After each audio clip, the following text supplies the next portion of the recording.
এই বছরই 30শে ডিসেম্বর আমি বেলা 1টায় আমি এতে যাব সন্দেশখালীতে একটা পাবলিক ডিস্ট্রিবিউশনের প্রোগ্রাম নিয়েছি। কারণ ইলেকশনের আগে আমাকে অনেকে জিজ্ঞেস করেছিল, দিদি আপনি সন্দেশখালী গেলেন না? আমি বলেছিলাম আমি যাব, পরে যাব। সুতরাং সেই জন্যই আগামী 30 তারিখ বেলা 1টায় আমার অফিসিয়াল প্রোগ্রাম সন্দেশখালীতে থাকবে। এটা হচ্ছে গভর্নমেন্টের পাবলিক ডিস্ট্রিবিউশন প্রোগ্রাম। ইতিমধ্যে আপনারা জানেন যে আমরা যেগুলো আমাদের কাছে পেন্ডিং ছিল, বিভিন্ন লক্ষ্মীর ভান্ডার থেকে শুরু করে বাংলার বাড়ি থেকে শুরু করে আমরা অনেকটাই করতে পেরেছি। তার মধ্যেও জেলাতেও কিছু থাকে কাজ, সেগুলো প্রায় 20,000 মানুষের কাছে ওই মিটিং থেকে বিভিন্ন পরিষেবা তুলে দেওয়া হবে ক্যাম্প ফরেস্ট করে। স্টেজ থেকে আমি হয়তো বড়দের 100 জনের হাতে তুলে দিতে পারবো। 6 তারিখে গঙ্গাসাগর যাব। আমি পৌঁছে আপনাদের প্রোগ্রামটা আগে জানিয়ে দিচ্ছি, যেহেতু আপনারা 5 তারিখে যাবেন। আমি প্রথমে যাব ভারত সেবাশ্রম সঙ্গে, কারণ কপিল মুনি আশ্রমের মহারাজ তিনি একটু বয়োজ্যেষ্ঠ, একটু বিশ্রাম নেন। আমি তার বিশ্রামে ব্যাঘাত ঘটাতে চাই না। ওরা 4টে মন্দির করেন, কাজে আমি ভারত সেবাশ্রমটা আগে করে দেবো। করে নিয়ে তারপর ওখান থেকে কপিল মুনি আশ্রম দর্শনে যাব। এবং এ ব্যাপারে আমাদের রিভিউ মিটিং হয়ে গেছে, সেটাও আপনারা জানেন। 8 তারিখে আমাদের কলকাতায় যে মেলাটা হয় মিলেনিয়াম পার্কের অপোজিটে, ওখানে সন্ধ্যাবেলায় আমি যাব। প্লাস ওই দিন আমাদের একটা ভেসেল তৈরি হয়েছে, প্রচুর লোক যাতায়াত করতে পারে। হাওড়া থেকে বেলুড় মঠ, দক্ষিণেশ্বর, এই জাহাজ যাবার জন্য আমাদের যে জলীয় বিভাগ আছে, ওয়াটার ট্রান্সপোর্ট, ইনল্যান্ড ওয়াটার ট্রান্সপোর্টের মধ্যেই একটা শাখা, সেখানে আমাদের জাহাজ কোম্পানি গভর্নমেন্টের আছে, আপনারা হয়তো জানেন। সেই জাহাজ কোম্পানি অভিনবভাবে এই ভেসেলটা তৈরি করেছে, যেটা জনগণের খুব কাজে লাগবে। ওটাও সেদিন উদ্বোধন হবে। এছাড়াও আমার কাছে রিকোয়েস্ট এসছে, আইটিসিও একটা আর্টিফিশিয়াল ইন্টেলিজেন্সের উপরে গ্লোবাল হাব তৈরি করতে চাই। ওদের বিল্ডিং প্রায় কমপ্লিট হয়ে গেছে। আমি সময় করতে পারলে বলে দেবো, এক্ষুনি বলছি না। আইটিসি তাছাড়াও আরো দুটো প্রজেক্ট রেডি আছে, আমরা সময় মতো করে দেবো।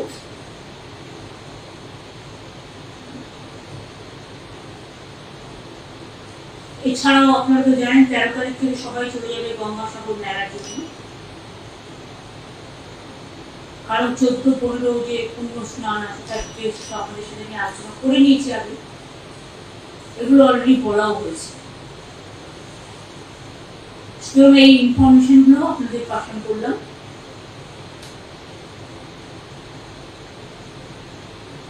আমাদের বেঙ্গল বিজনেস সাবমিট হচ্ছে 5ই ফেব্রুয়ারি এবং 6ই ফেব্রুয়ারি।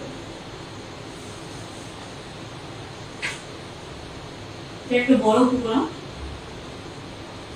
ইন দ্য মিন টাইম যদি মাকারি বাড়ি মন্দিরের যে স্কাই ওয়াকটা হচ্ছে যদি কমপ্লিট হয়ে যায়, তাহলে ফেব্রুয়ারি প্রথম উইকেই আমরা চেষ্টা করবো সেটাকেও উদ্বোধন করব।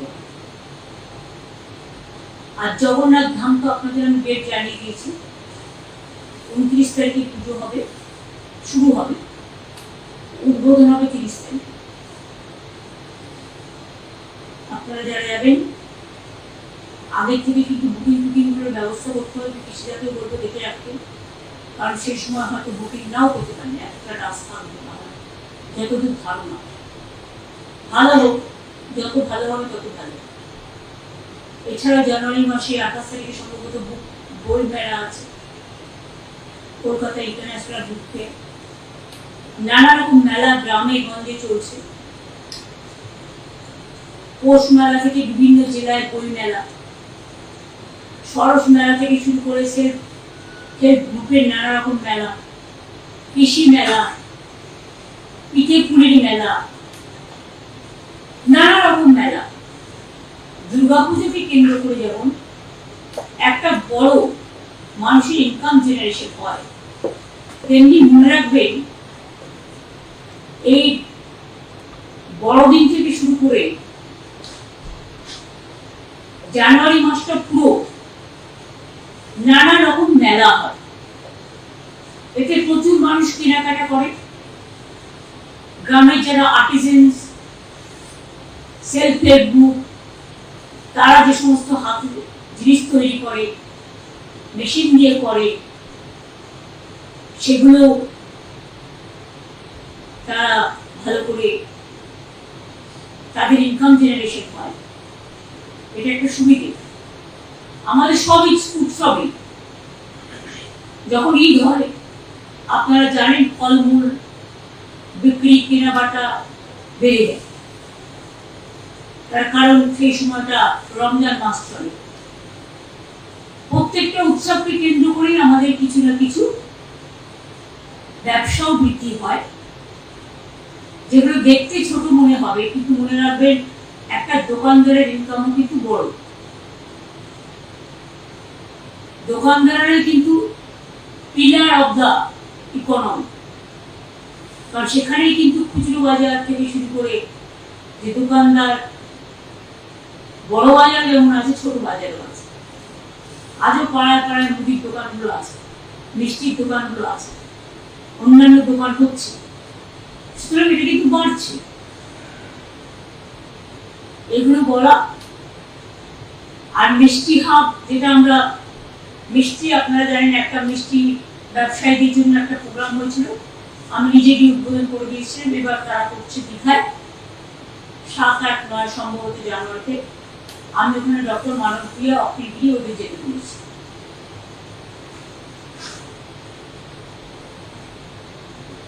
বাংলায় মিষ্টি বলুন, জয়নগরের মোয়া বলুন, নলেনগুল বলুন, পিঠে পোয়ালো বলুন, শীতকালে এগুলো মানুষের খুব প্রিয়।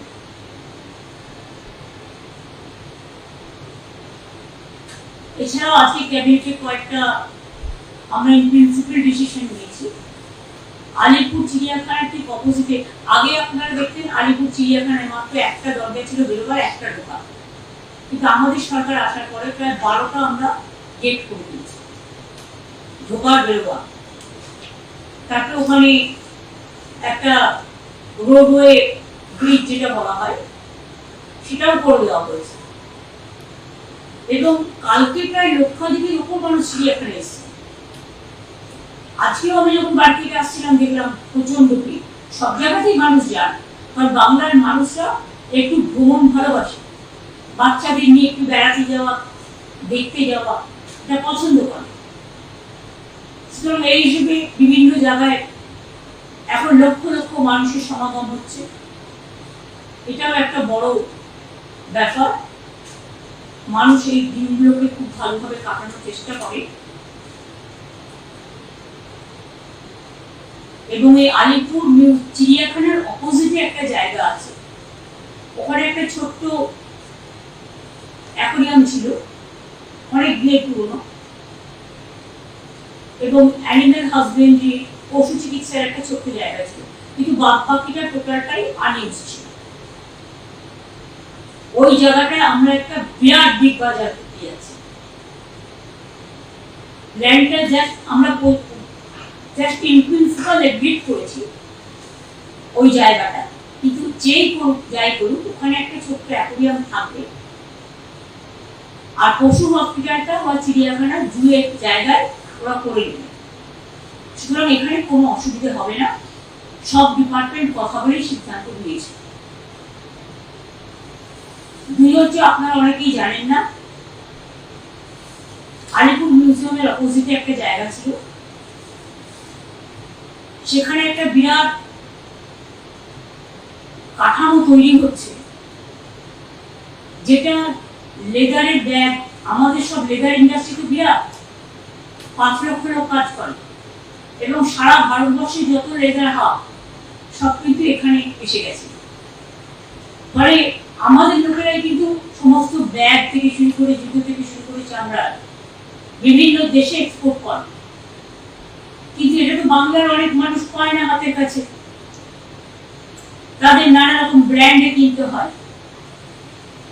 সেই জন্য আমরা মেয়েরা যাতে ব্যাগ পায়, ছেলেরা ব্যাগ পায়, জুতো পায়, ওই আলিপুর মিউজিয়ামের অপোজিটে যে কাঠামোটা, যে বিল্ডিংটা তৈরি হচ্ছে, ওটা আমরা অর্ধেক দেবো লেদারের জিনিস বিক্রি করার জন্য।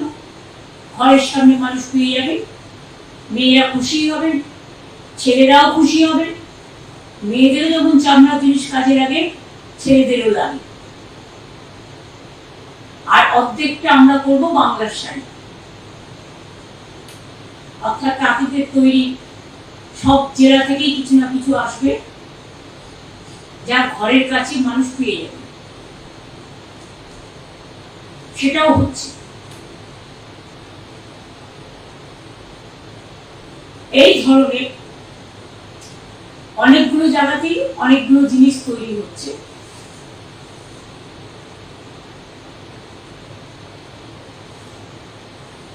এগুলো বাংলার অর্থনীতিকে যেমন বৃদ্ধি করবে, এমপ্লয়মেন্ট জেনারেশন করবে, এবং এমপ্লয়মেন্ট জেনারেশনের মধ্যে দিয়ে ভাই বোন সকলে নিজের পায়ে দাঁড়াবার একটা সুযোগ পাবে। এবং তাছাড়াও আমাদের কলকাতাকে বাদ দিয়ে, ধরুন এখানে শপিং মল, বিদ্যালয় সবই আছে, অন্যান্য যে জেলাগুলো আছে, সব জেলার হেডকোয়ার্টারে একটা করে বড় বিগ বাজার বা শপিং মল ওই টাইপের আমরা করার চেষ্টা করছি। জমিটা আমাদের, কিন্তু টেন্ডার করা হবে, ফ্র্যাঞ্চাইজি করে করা হবে। জমিটা আমরা ফ্রিতে দেবো, 1 একর জমি আমরা ফ্রিতে দেবো। যিনি করবেন, আমাদের টার্গেটটা হচ্ছে 2টো ফ্লোর সেলফ হেল্প গ্রুপকে দিতে হবে।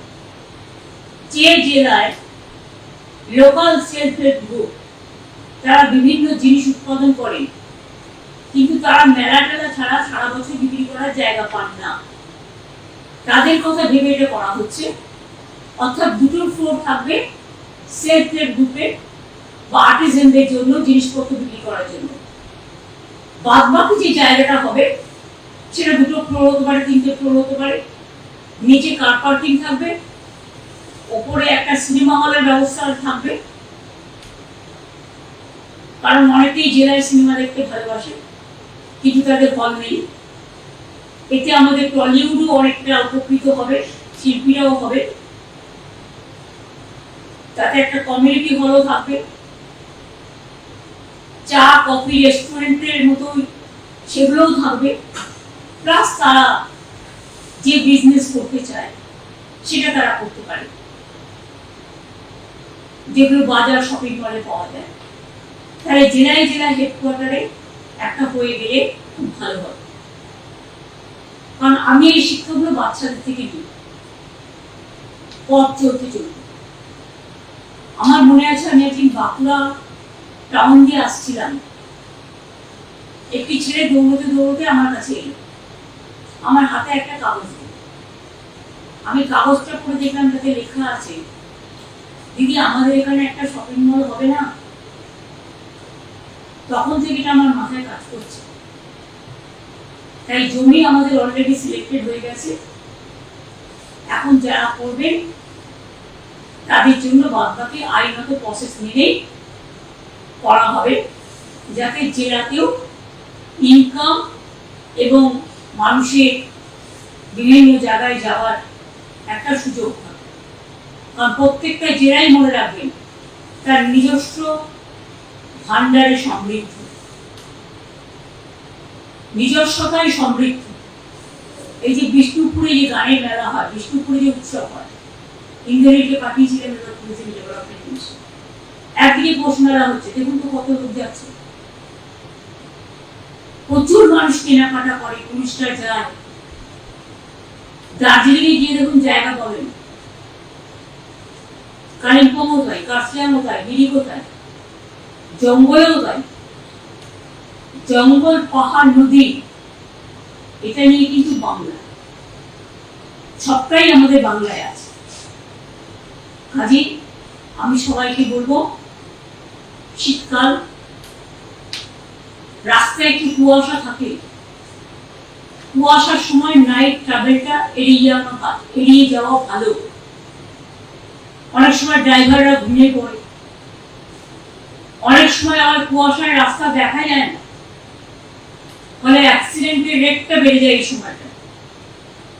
আমরা তো সেফ ড্রাইভ করবো, পুলিশেরও যেমন একটা দায়িত্ব আছে, সাধারণ মানুষকেও বলবো, গভীর কুয়াশা থাকলে, যখন থেকে কুয়াশা পড়বে এবং সকালবেলাও কুয়াশাটা থাকে ভোরবেলা 5টা অবধি, সুতরাং কুয়াশার টাইমটা একটু বেটার, সাবধানে গাড়ি চালানো, যাদের খুব ইমার্জেন্সি তাদেরকে চালাতেই হবে, কিন্তু সাবধানে, খুব আস্তে আস্তে, স্পিড মেনটেন, যাতে কোনো অসুবিধে না হয়, কেউ কোনো বিপদে না হয়। কারণ যেই বিপদে পড়ুক না কেন, বিপদটা কিন্তু আমাদের সকলের গায়ে লাগে। আর একটা কথা আমি বলবো, এই শীতকালটায় আগুন পোয়াতে গিয়ে কিন্তু অনেক জায়গায় আগুন লেগে যায়।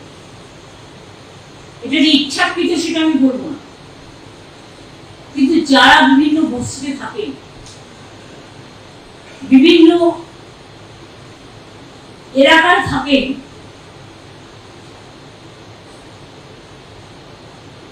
বস্তিগুলোর নাম দিয়েছে উত্তরণ, যেগুলো আইনত স্বীকৃতি। কিন্তু সেদিন যেমন আপনারা দেখলেন মাঝিরহাটে, ওখানে দুর্গাপুর ব্রিজের সামনে একটা হলো, দুর্গাপুর ব্রিজের কাছে, ওটা রেলের জমি। রেলকেও বলবো, আপনাদের জমি যেগুলো আছে একটু নজর রাখবেন। লোক এসে বসছে, আমি তাদের ওভাবে বলছি না, কিন্তু এটা তো দেখতে হবে, আগুন লেগে গেলে আপনারা জানেন এতে কি ক্ষতি হয়েছে। যাদের ঘর বাড়ি পুড়েছে, প্রবলেম হয়েছে, সেটা নয় গভর্নমেন্ট দেখে দেবে যতটা পারে, টাকা তো লাগবে, সেটার জন্য আমি বলছি না। এরপরে দুর্গাপুর ব্রিজটার খুব ক্ষতি হয়ে গেছে, কারণ যারা ব্রিজের তলায় থাকছেন, ব্রিজের তলায় যদি আগুনটা লাগে, সেই আগুনটা এতটাই আগুনের তাপ ছিল যে দুর্গাপুর ব্রিজের অনেকটা স্বাস্থ্য ক্ষতিগ্রস্ত হয়েছে। ফলে ওই জায়গাটায় যারা যাতায়াত করতেন স্মুথলি, এখন রেস্ট্রিকশন করতে হচ্ছে আমাদের, তার কারণ ওটা সারাতে হবে, এবং সারাতে গেলে অনেক টাকারও প্রয়োজন। এই সবে মাঝিরহাট ব্রিজ আপনারা দেখলেন কিভাবে ভেঙে গেছিল, সেই মাঝিরহাট ব্রিজকে নতুন করে সারিয়ে তোলা হলো। এরকম অনেক ব্রিজ ভেঙে গেছিল, নতুন করে সারিয়ে তোলা হয়েছে। ব্রিজেরও একটা হেলথ আছে, এটা ভাববেন না যে ব্রিজের হেলথ নেই, তাদের স্বাস্থ্য আছে। সুতরাং অনেকটাই আমরা টিম পাঠিয়ে পরীক্ষা করেছি, এবং পরীক্ষা করার পরে বলা হচ্ছে যে fire brigade, police, corporation, transport department সবাই মিলে পরীক্ষা করেছে, এবং পরীক্ষা করতে গিয়ে দেখেছে যে ব্রিজের ক্ষতি হয়েছে, আগুনের তাপ ব্রিজটাকে আক্রান্ত করেছে। সুতরাং মানুষের ক্ষতিতেও আমরা যেমন ব্যথিত হই, একটা ব্রিজ যদি কোনো রকম নষ্ট হয়ে যায়, সাধারণ মানুষ, লক্ষ লক্ষ মানুষের অসুবিধা হয়। এটা নিজেরা একটু দেখে রাখবো না, যেখানে থাকবো আগুন আমি সেখানেই পোয়াবো যেখানে বাড়ি ঘর নেই, ফাঁকা জায়গা, বা সেটা আগুন পুড়িয়ে আমি আগুনটা নিভিয়ে দেবো। এগুলো সতর্কতা অবলম্বন করার জন্য বলা হচ্ছে। প্রতি বছর আমাদের যে প্লেসে টিপে যায় গঙ্গাসাগর, এবং তোমরা একটা 2-3 দিনের জন্য পিকেশিরা কি ওখানে আছে? তোমরা ধরে 5 তারিখে যাও, 5 তারিখে ওখানে থাকো, সকালে বেরিয়ে যাও। পিকেশিরা তো 5 তারিখে নিয়ে যান, যারা যাবে 5 তারিখটা চলে যাবে সকালে বেরিয়ে, থাকা টাকা খাওয়াটার ব্যবস্থা সব করে দেবেন গাড়ি টাড়ি, যেরকম প্রতিবার হয়। তারপরে 6 তারিখে আমি যাবো, কারণ আমার প্রোগ্রামটা পাবে। 6 তারিখে তোমাদের থেকে যেতে হবে, 7 তারিখে আমি চলে আসবো, কিন্তু তোমরা 7 তারিখে স্টে করে 8 তারিখে সকালে বেরিয়ে এসো।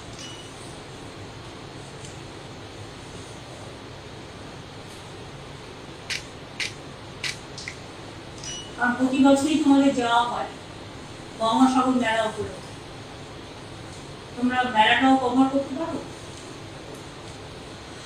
অ্যারেঞ্জমেন্টও দেখতে পারো, কারণ 9 তারিখ থেকে মেলা শুরু হয়ে যাবে। আর যাচ্ছে যখন অত দূরে, তখন 2 রাত 1টা দিন থাকাটা কোনো অপরাধ নয়।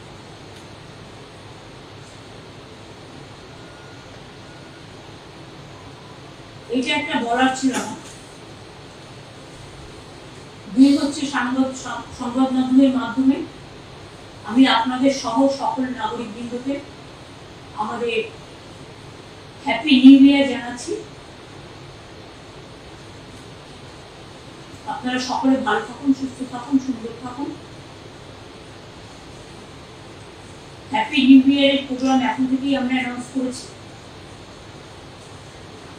5 জানুয়ারিটা ছুটির দিন, কিন্তু ওই দিন আবার আমাদের ফাউন্ডেশন ডে দলের, আমি দলের কথা কখনো এখানে বলি না, কিন্তু যেহেতু আমরা বলি মামাটি মানুষের সপ্তাহ, ওই দিবসটা আমরা মামাটি মানুষ দিবস হিসেবে পালন করি 1 জানুয়ারি। এবং 26 পূর্ণ হয়ে 27 পা দিচ্ছে। ওই দিন ব্লাড ডোনেশন করে আমাদের ছেলে মেয়েরা, অনেক সাধারণ মানুষ, প্রায় লক্ষাধিক ব্লাড বোতল ব্লাড কালেক্টেড হয়, যেটা থেকে অনেক অসহায় মানুষ বা অ্যাক্সিডেন্টাল কেস বা অন্যান্য কেস তারা সহযোগিতা পায়। যেমন গরম সময় যখন রক্ত পাওয়া যায় না, তখন পুলিশের থেকেও ব্লাড ডোনেশন ক্যাম্প করা হয়, এগুলো আমরা জানি। সুতরাং ওই দিনটা আমরা মামাটি মানুষকে ডেডিকেট করব। আর 1 জানুয়ারি যেহেতু ইংলিশ ইয়ারের ক্যালেন্ডার ইয়ারের 1 জানুয়ারি, ওই দিনটা ছুটি আছে, কিন্তু সেই জন্য আপনাদের আগাম সবাইকে শুভকামনা এবং সবাইকে হ্যাপি নিউ ইয়ার জানাচ্ছি। 2 জানুয়ারি আমাদের অ্যাডমিনিস্ট্রেটিভ রিভিউ মিটিং ডাকা হয়েছে নবান্ন সভাঘরে বেলা 1টার সময়। সমস্ত ডিপার্টমেন্টের কাজ নিয়ে পর্যালোচনা করা হবে, জেলা থেকে শুরু করে ব্লক স্তর পর্যন্ত, রাজ্য স্তর থেকে।